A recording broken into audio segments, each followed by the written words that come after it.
Il se trouve que j'avais commencé des brouillons lorsque j'étais très jeune. Je devais avoir à cette époque-là une quinzaine d'années.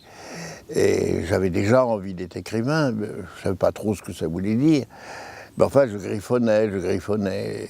Et j'ai retrouvé dans mes archives, dans des tiroirs, des textes avec ma vieille petite écriture de cancre, là, de cette époque-là. Et déjà, il y avait le personnage de Paul qui était là. Déjà, il avait des problèmes avec sa mère, il avait des problèmes avec son père, et il se révoltait. Et ça n'avait rien à voir avec ma vie, parce que moi, je n'ai jamais eu de problème spécial avec mon père ou avec ma mère, mais sans doute avais-je besoin de m'inventer un personnage déjà à cette époque-là. Et puis ce personnage, il m'a suivi toute ma vie.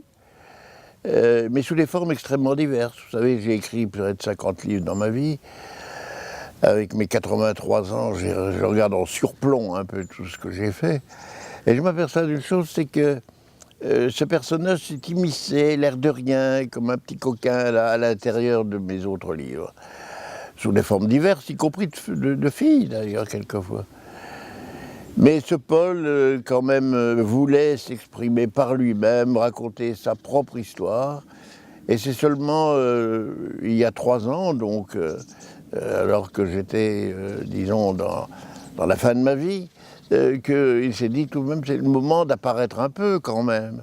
Et il s'est imposé, et ça a donné ce nouveau livre, qui est en fait, non pas un résumé de ma vie, mais une sorte d'ombre d'un personnage, d'un reflet d'un personnage qui toute ma vie m'a plus ou moins hanté.